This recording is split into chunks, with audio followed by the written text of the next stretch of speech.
Halo semuanya, selamat pagi untuk kelas pagi dan selamat siang untuk kelas siang. Nah, beberapa pertemuan sebelumnya pernah saya bahas tentang flowchart. Flowchart yang ada pada contoh storyboard yang saya berikan. Nah, saya harap kalian paham dengan yang namanya flowchart. Karena ini yang menentukan nanti bagaimana alur navigasi yang akan dibuat dalam proyek multimedia interaktif. Nah, kali ini saya akan bahas jenis-jenis flowchart yang banyak dipakai atau diterapkan dalam pengembangan proyek multimedia interaktif. Apa saja model-model flowchartnya itu? Simak berikut ini. Nah, ini materi yang kemarin sudah saya share ya. Jadi jenis flowchart atau model flowchart yang banyak dipakai dalam pengembangan proyek multimedia interaktif, ini ada 4 ya, linear, hierarchical, spoke and hub, dan full web model. Saya tidak lagi menjelaskan pengertian dari masing-masing model ini ya. Saya harap kalian sudah membaca dan memahaminya. Jadi saya hanya akan fokus dengan contoh dari model-model ini. Nah, untuk model linear, perhatikan di sini dari skemanya, halaman awal atau homepage-nya di sini. Ini tanda panah halaman 1, 2, 3. Artinya aksesnya berurutan. Jadi tidak bisa loncat langsung ke halaman kedua atau mau langsung ke halaman terakhir. Harus berurutan dari awal. Dari awal kemudian sampai akhir. Nah, seperti apa contohnya? Perhatikan.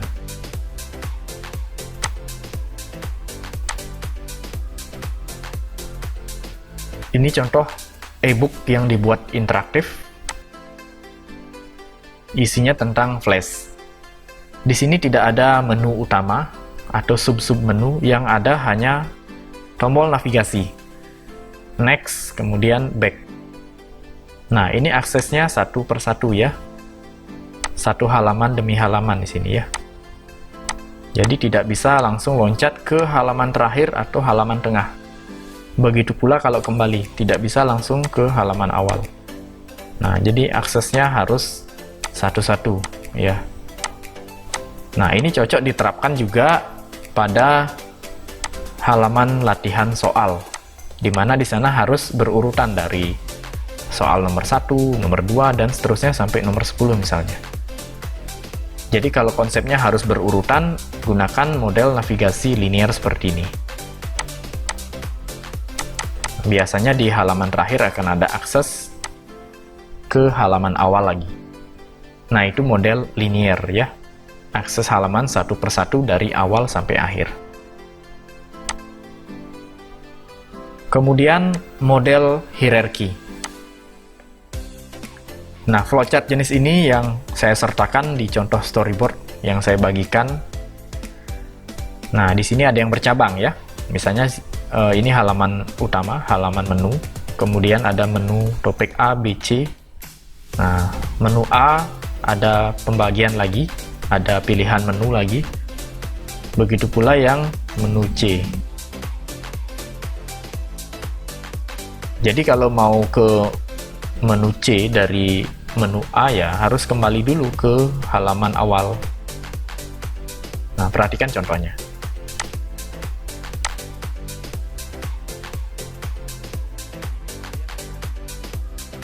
Ini sekalian menambah referensi ya.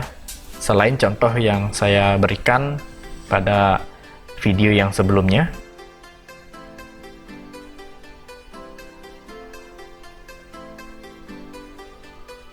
Nah, ini pembahasannya tentang Microsoft Excel. Ini adalah halaman menu utama. Nah, saya langsung ke bagian video tutorial ya. Nah, di sini ada pilihan menu lagi, misalnya saya nomor 1. Nah, ini video tentang pengenalan Microsoft Excel. Kalau mau ke video yang lainnya ya tinggal kembali lagi, klik lagi. Nah, begitu pula seterusnya. Nah, kalau mau menuju ke halaman lain, misalnya profile ya, kita harus kembali lagi. Seperti skema model yang sudah tercantum tadi ya. Nah, misalnya mana profile. Nah, ini profile. Ya. Kembali lagi.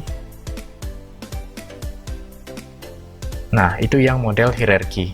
Sama seperti contoh project yang sebelumnya saya perlihatkan ya, dari contoh-contoh sebelumnya. Nah, sampai di sini saya rasa sudah jelas ya. Semoga kalian paham semuanya.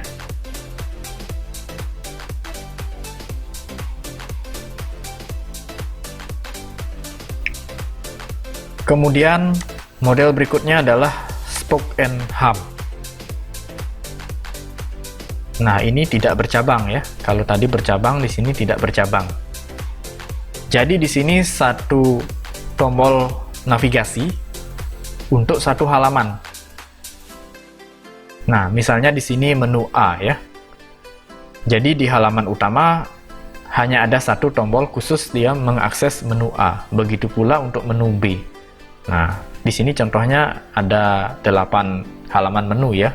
Berarti di halaman menu utama harus menyertakan 8 tombol menu navigasi.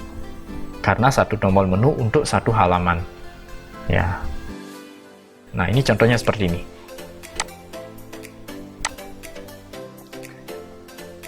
Nah, ini contoh yang pernah saya buat juga.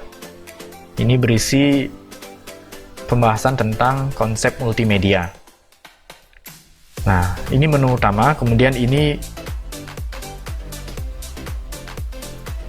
halaman utama, ini menu-menunya. Ya, jadi menu teks mengarah ke halaman teks. Ya, menu gambar mengarah ke halaman gambar. Nah, saya klik tombol menu teks, berisi penjelasan teks. Untuk ke halaman yang lain ya, kembali lagi. Gambar misalnya. Dan seterusnya. Jadi satu tombol menu untuk satu halaman. Nah, ini kan hanya ada 5 halaman ya, ditambah dengan halaman utama. Jadi tidak banyak. Cocok menerapkan model ini. Tetapi kalau proyeknya membutuhkan banyak halaman, kurang cocok menggunakan model spoke and hub.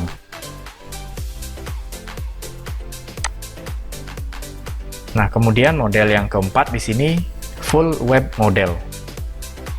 Model full web ini mengikuti alur navigasi website pada umumnya ya, website yang dinamis, di mana mengakses satu halaman web itu bisa dari menu di atas atau menu dari bawah.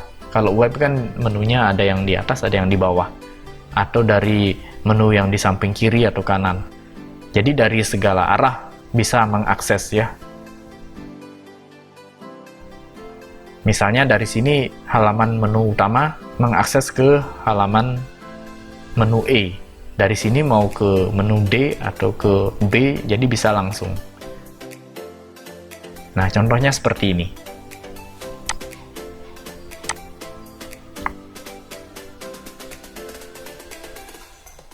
Nah, ini halaman menu utama. Nah, ini menu-menunya semua ada di atas. Ya. Jadi ini akan tetap ada dimanapun nanti halaman manapun yang kita akses, ini akan tetap ada menunya di atas. Nah, saya akan langsung ke bagian materi.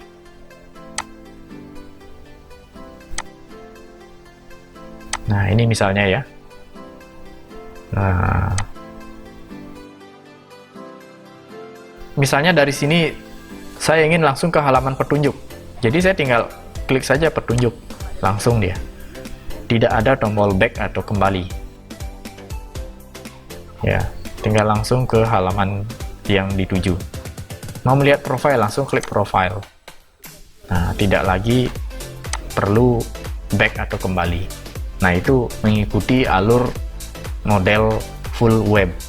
Ya, bagaimana akses website pada umumnya seperti itu. Nah, saya rasa sampai di sini sudah jelas ya. Untuk jenis-jenis flowchart atau model-model flowchart yang banyak dipakai dalam pengembangan proyek multimedia interaktif.